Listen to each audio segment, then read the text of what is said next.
Good morning, Peter. Good morning, Jane. How are you? I'm very well. Today we have Peter Chambers with us. Now, Peter has a lot to say, so I'm just going to sit in the background, basically looking pretty, and Pete's going to do a bit of talking. And doing his best to look pretty. Well, you I've did had a save Pete, and I'm very grateful for that. So, and a haircut and a haircut. the hair. What did you do the haircut today as well?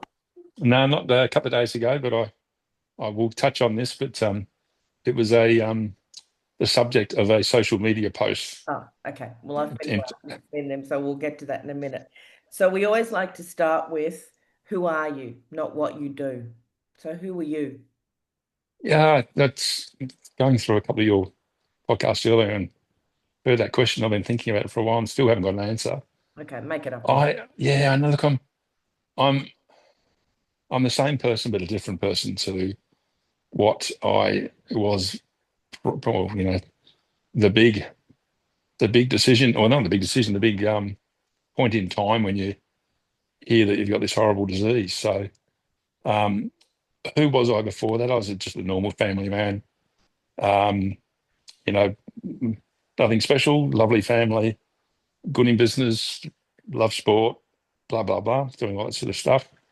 Nothing's changed in that regard, but this is the weirdest part of my life. And, um, I've been touched by something that has, it's changed me, but it's not changed me. That's really vague, I know, but and I don't want to say I'm a better version of myself, but I'm a more enlightened version of myself.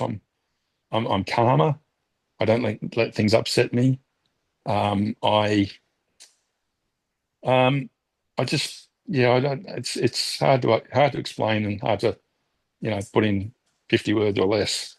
But I've become I'm a happier version of myself. Ridiculous as it sounds, That's but beautiful. that's a function of wanting to live my best life now and refusing to allow shit to get in the way of that happening. Um, so whereas previously I'd get head up about the silliest things, as we all do, right? Yeah, It's something we do. We're very very good at it. yeah.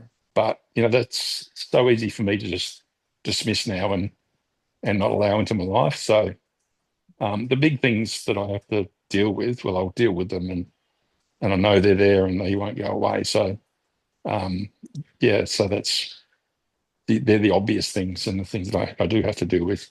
But all the little stuff, I don't sweat it as much anymore. And that's a sort of I'm a happier, because of that, I'm a sort of a happier version of myself.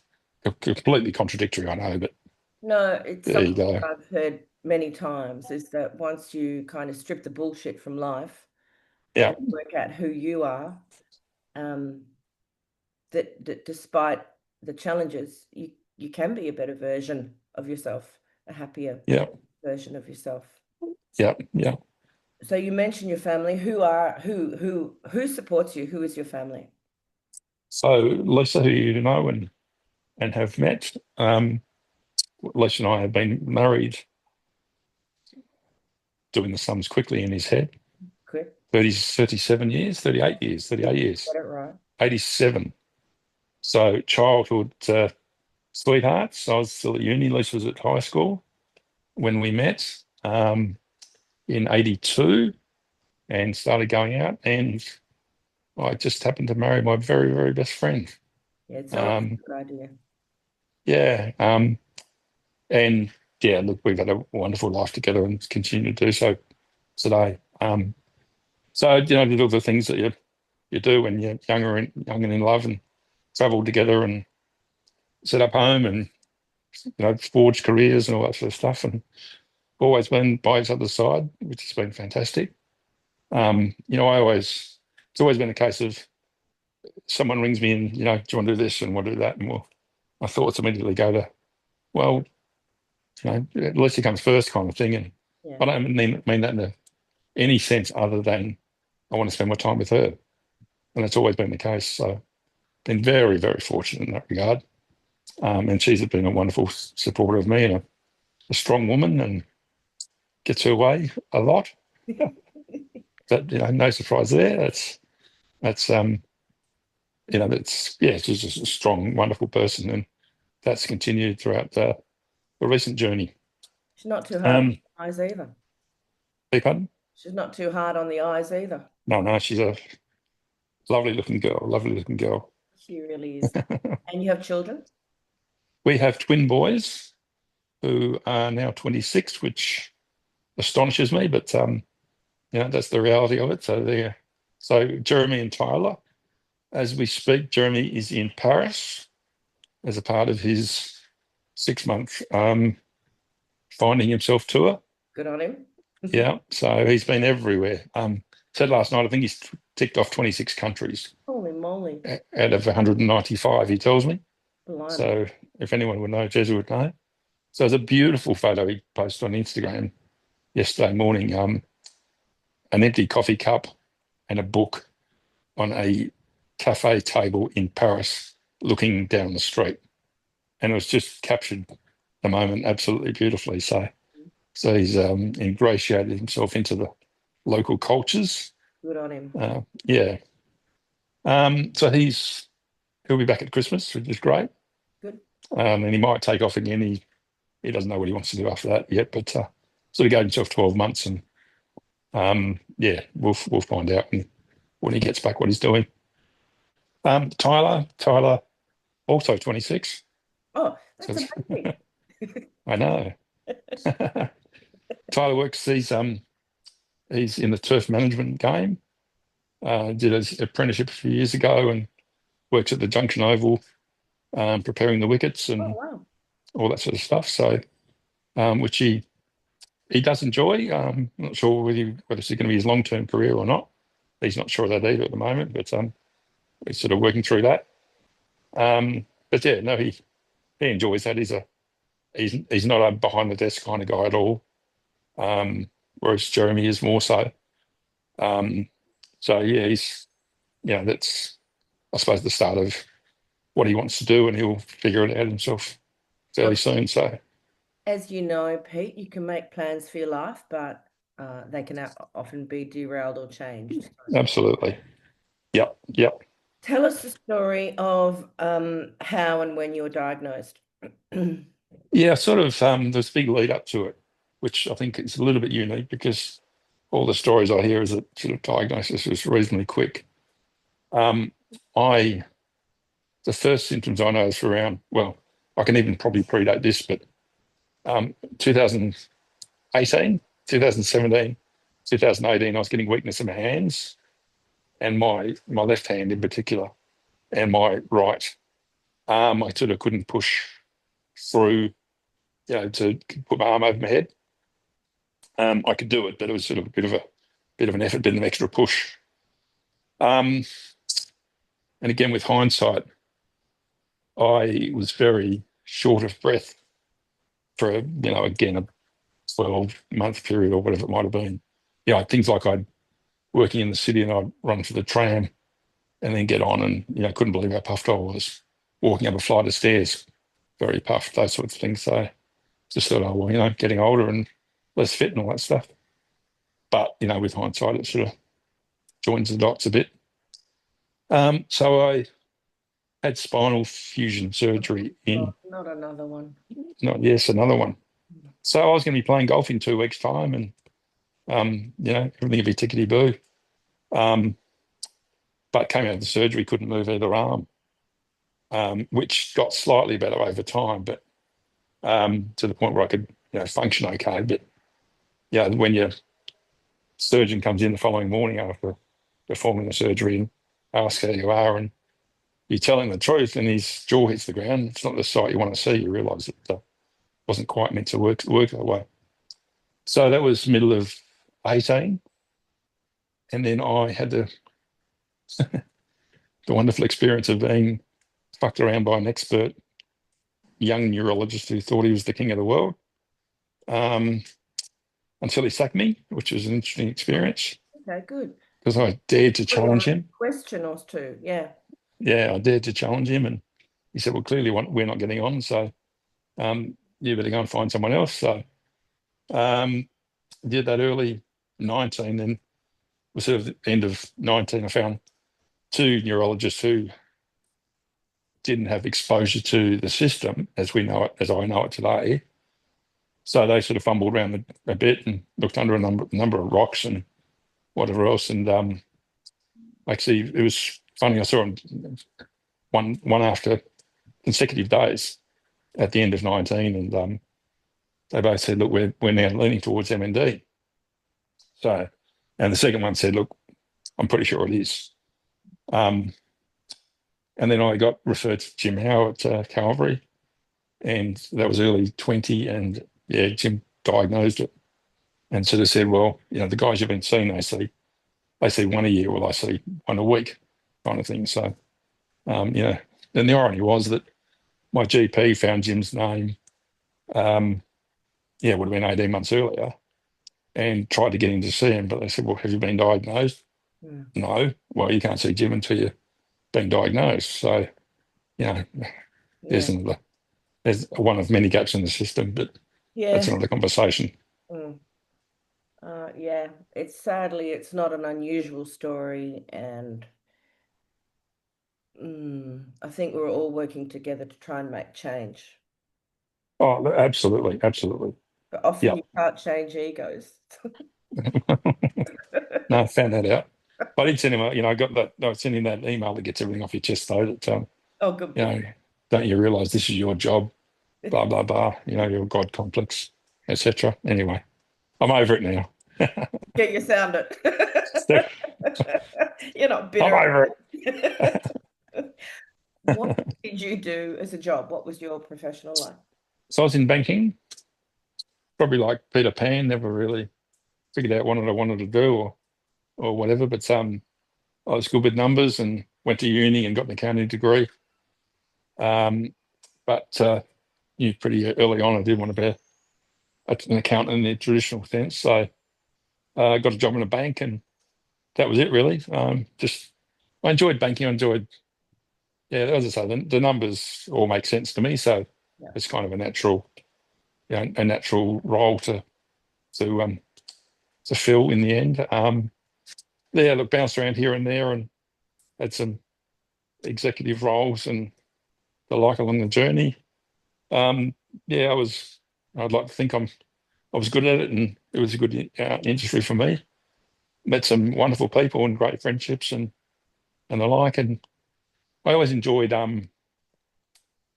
finding out about what makes a business tick, what goes on behind those walls and whatever else. So that was the challenge for me all the time to say, well, I'm here to make your business better. How can I do that and whatever? So that was always a part of banking that I enjoyed. So it was a good rewarding career. Did Um, you retire prior or post diagnosis? actually, prior, um, and it's funny, um, I couldn't get my jacket on, so it was a wrestle.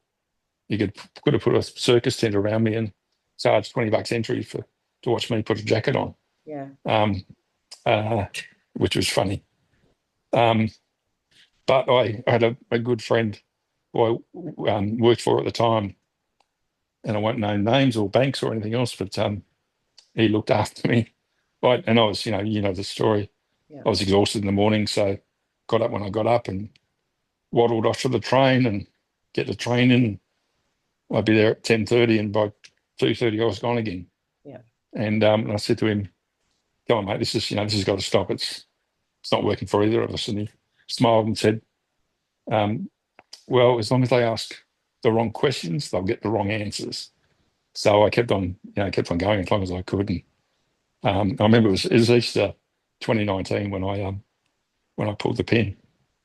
Um, and I had some insurance in place and whatever else. So it wasn't until I got diagnosed that all that sort of kicked in. And, thankfully, from a financial point of view, we were well structured in that regard. And, life didn't have to stop or change too much because we were smart enough to put those things in place. So, Good. yeah, that decision was an easy one than what it would have been. Did Lisa keep working after that, or is she? She did, but she wound down what she was doing. So she ran her own business for a probably 10, 15 years. And but yeah, it's a long story short. She was able to flick off the admin to a colleague of hers in the same game, and to she probably does an hour or so a day and whatever else at the moment just to keep a hand in and keep an eye on the business. But in an operational sense, she's out of it. Yeah. So what do you do? And I know the answer to this question, but no one else does. I mean, you've got to tell me. So what are you doing now to A, give yourself purpose, B, to make change, and C, to make people laugh a lot? So purpose, I stumbled on. I did and I didn't stumble on it. I When I was diagnosed, I knew I had certain responsibilities in my mind to do a few things. One of which was, living in Melbourne. Yeah, Neil Danaher's extraordinary work was very visible. Yeah. So I said, well, there's the benchmark, right?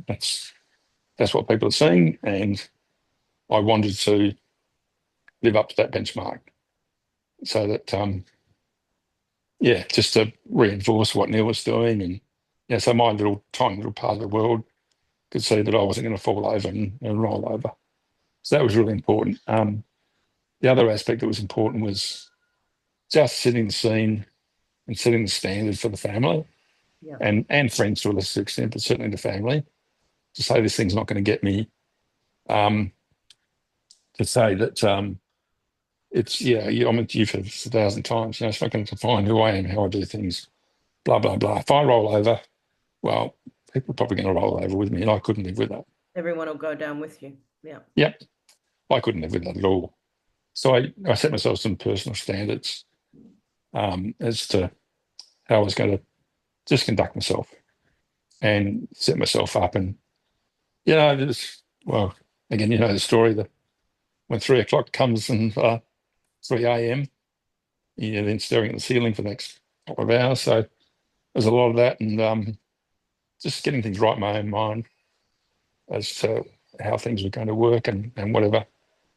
So I was lucky in that regard that I stumbled into place, or the things that I wanted in place stumbled into place really quickly, not by design necessarily, but just adopting common sense and having your own principles and values that you want to uphold.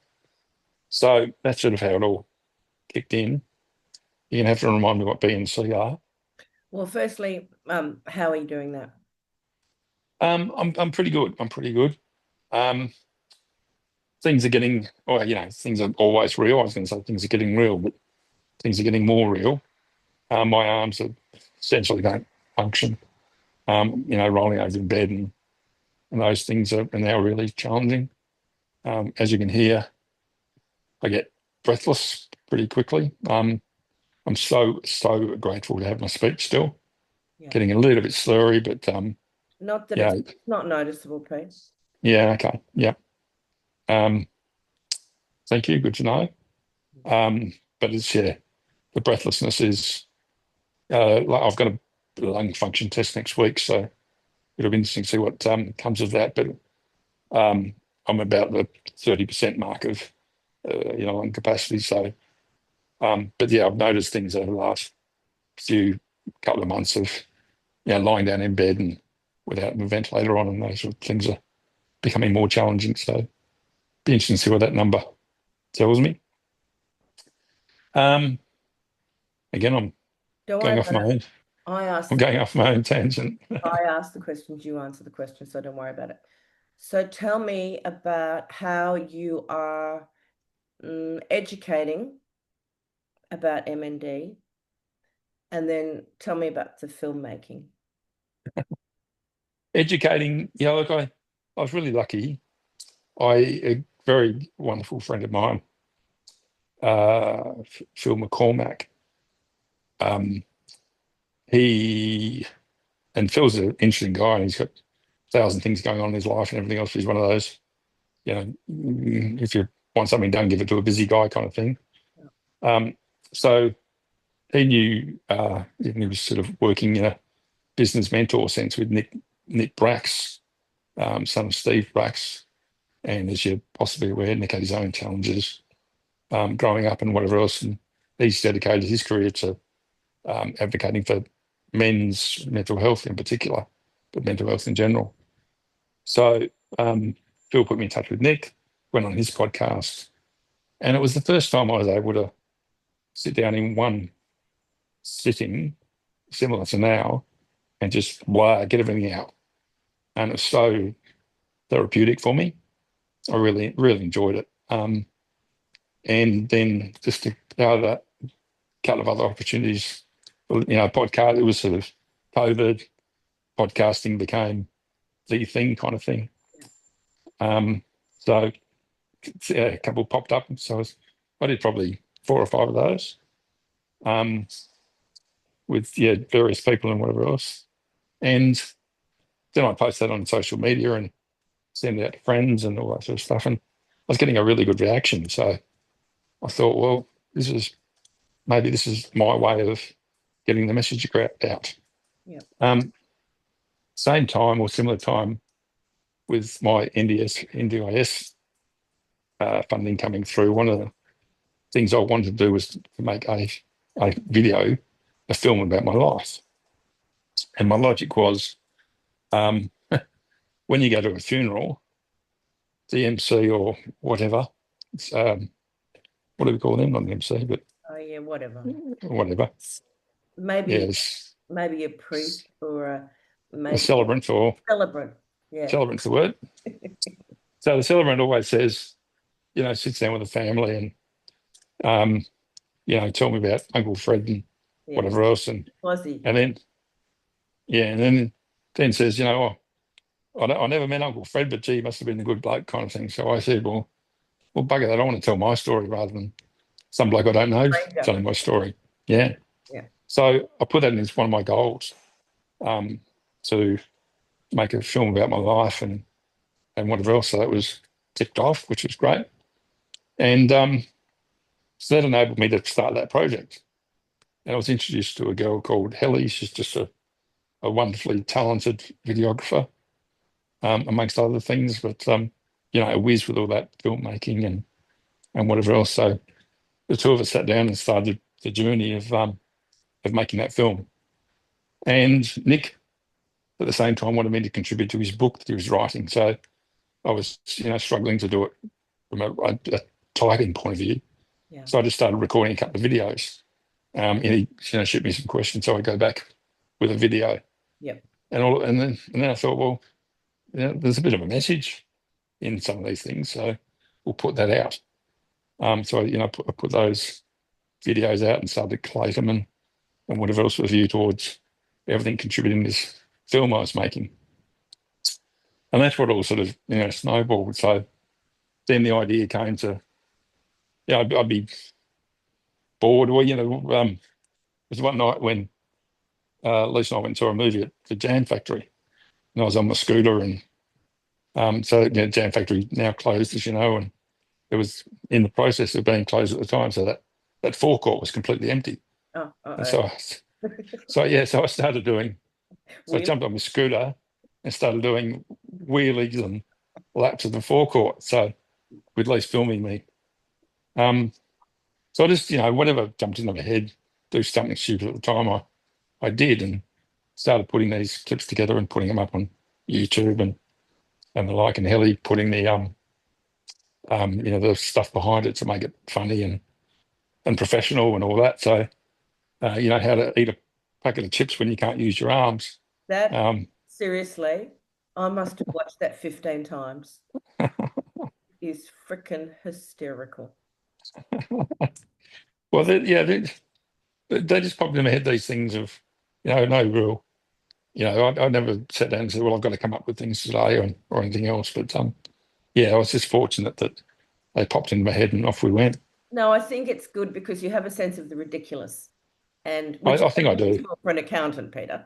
But you do have a sense of the ridiculous, and then you're sharing that with us. So has the big film been finished yet? 99%. Okay. So when Yeah, will we're about. aiming to release that? Unfortunately, Jane, on the day, it's I don't think I'm going to release. Oh, so we have to wait till you're goner. I think so. Oh, Pete. Maybe not. No, look, that's what I'm wrestling with actually.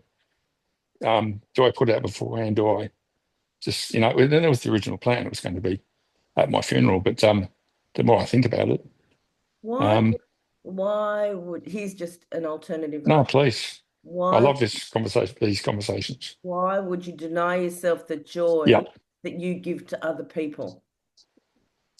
yeah, and that's what runs around my head. Yeah. And the answer is, I suppose, I'm not a seeker of attention. No, you're not, but you're an educator and you're very bloody funny, which for an accountant is very unusual. I come from a family of them, I can talk.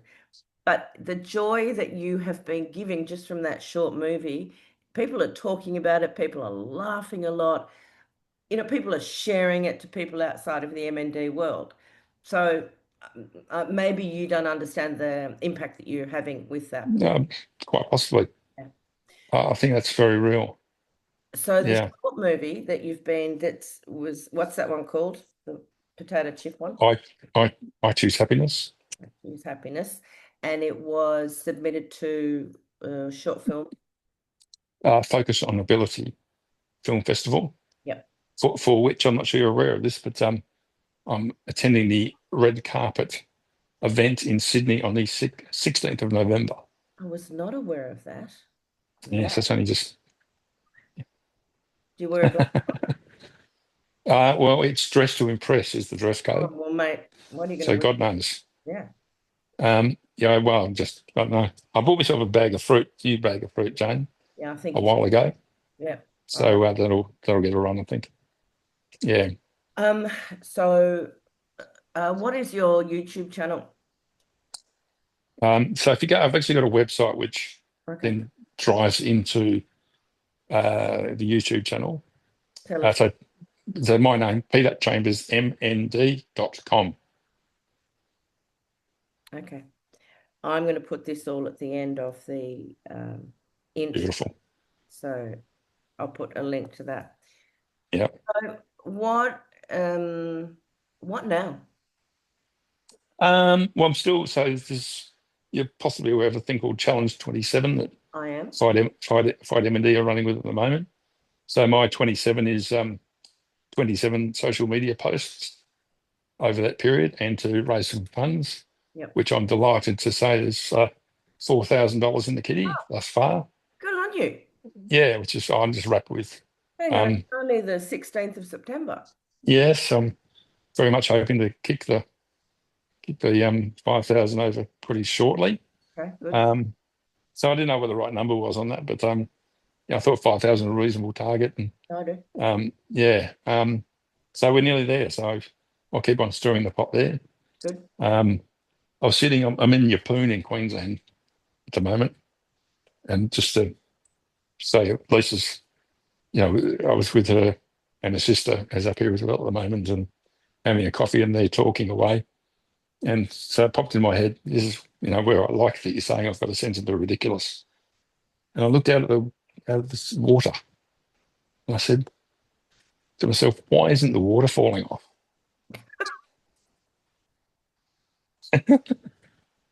Have you heard? There's this little thing called gravity, I but know, I know. don't worry about that. But, You go ahead with your story. well, instead of at a tennis ball and soaked it in water, with the water would fall off, or honey, which is a deeper consistency than water, the honey would fall off as well. So, you know, so staring out there, sort of, thinking of nothing at all. And so that's I'm giving it away now, but that's my Okay. next video, to come out. Why isn't the water falling off? But I know, but gravity must be an incredible thing to be able to hold all that water in place. I mean, mate, we're both sitting in one spot at the moment. We're not Absolutely. falling off, And we're probably floating going up. around, and we're going round and round in circles at about 4 million miles an hour. Exactly. So why aren't we getting dizzy and blah, blah, blah? Okay. Well, I'm going to leave that to bigger minds than mine, which is No, well, the question will be posed later today. question. Why isn't the water falling off? Okay, I'll be on your Facebook page. Now, I think you said a lot. in the intro, talking about your attitude towards your life now. Yeah. But for those who are newly diagnosed or for those who are struggling, what have you got to say? Well, from where the hell do you start with that? Yeah, I know. Um, so much of it comes from within. So I think that's got to be a starting point.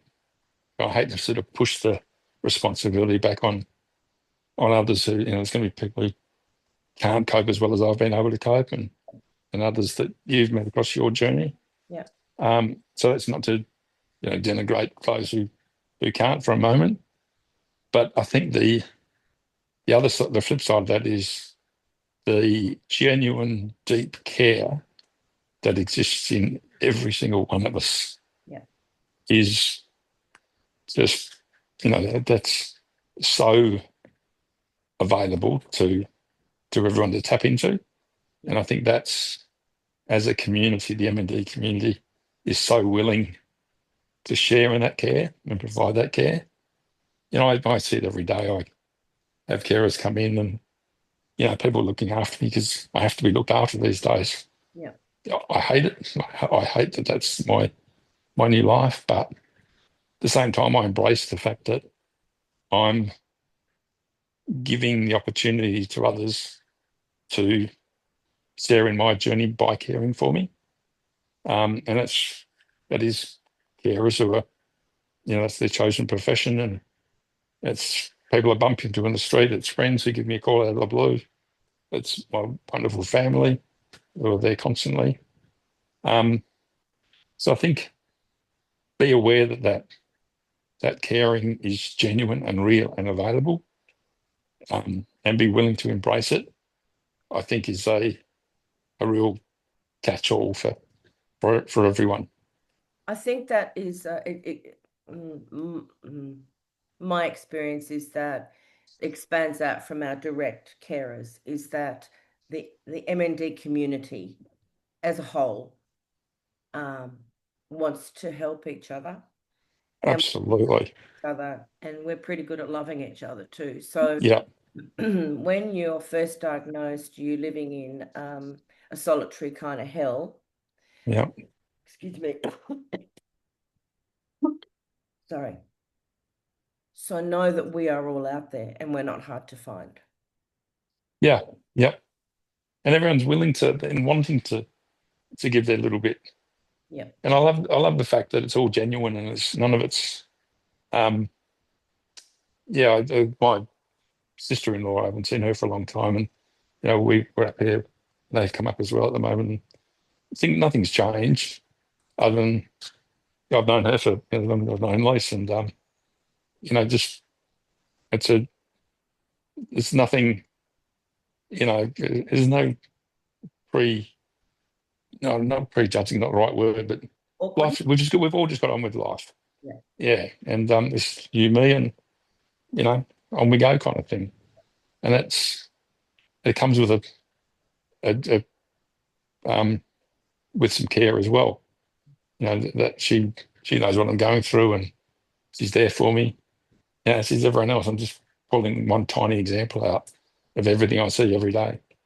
And you mentioned the M&D community, the passion and commitment. Um, Again, I'm thankfully this is the first time I've been exposed to something like this. But that's the thing that just astonishes me day after day, that everyone you get involved with. I sit on panels and I do my little bit to help out here and there, and everyone either professionally or just connected in the weirdest way. Everyone just has this passion and commitment to end this thing Yeah. and to get on top of it. And that's the bit that drives me as well. Yeah. Just to say, well, all these people are doing this. So, essentially, when an individual case for me, I spoke at Friday MND had a planning day early 24, and I was invited to speak to them. And I walked in sort of 10 minutes before they were ready for me, and they were brainstorming and sharing ideas and everything else. and the passion was dripping off the wall. It was just incredible to see. And when I started speaking, I immediately teared up and lost it. Um, and that was the reason why, because they were in this room for me and for too many others like me, and have that, um, yeah, just a tangible thing you can almost touch and bottle is, it's extraordinary. And I'm so grateful to the whole MND community. Everyone touched by it is basically, living the same sort of way. I agree. Now you're, um, I think you're tired now of talking to me, and That's your all right. breathing is breathing. Is there anything that you would like to say before we say? Um, Good question. Could probably go and bang on for an hour, but what I'd like to say is probably just an extension of what I just said then, that we need to harness the wonderful work, the incredible people, the passion.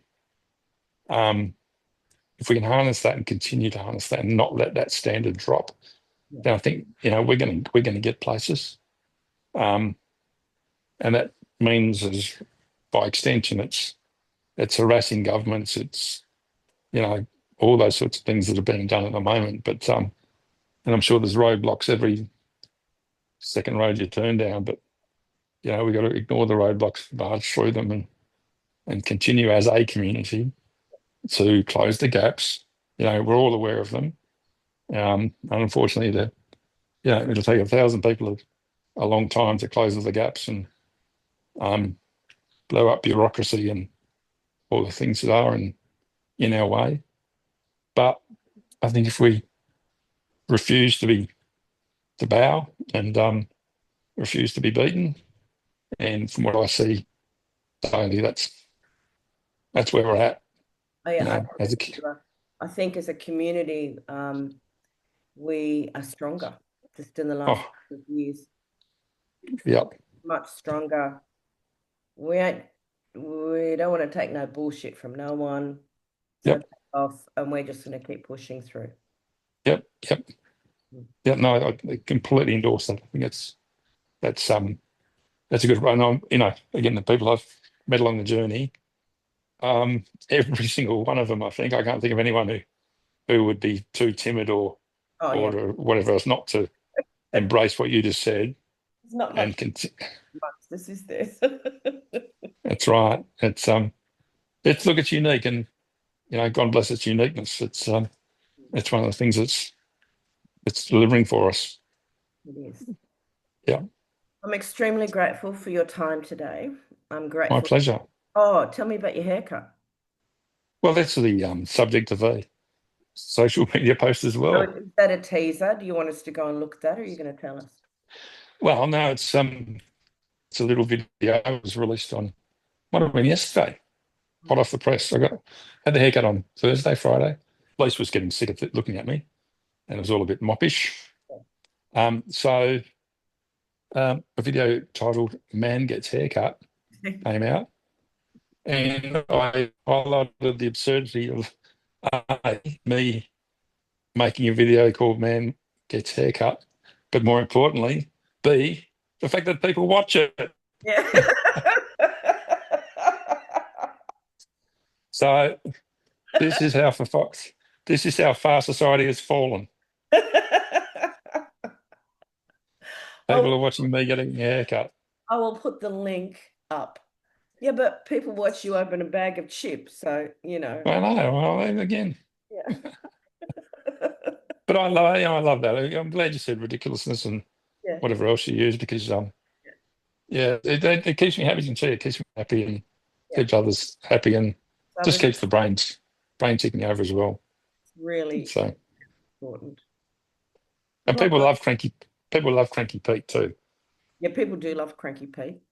Yeah. So I was going to retire him. I thought it didn't sit well with the I choose happiness theme and whatever. It was a bit contradictory. But then everyone said, where's Cranky Pete? So he Cranky. pops his head up every now and again. So I'm going to put all the links at the bottom of the Thank you so much. It's wonderful. enjoy some, and I'll put them on the Facebook post too, because I think we need to keep spreading joy. And you, my We friend, do. do that. Oh, thank you. So you go Thank you and have so much. a nice luncheon in your poon with your family.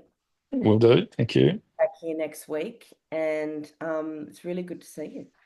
Fantastic. And Thanks you're so much, actually Jane. looking really well, Pete. Well, thank you. Look, I hear that. I hear that.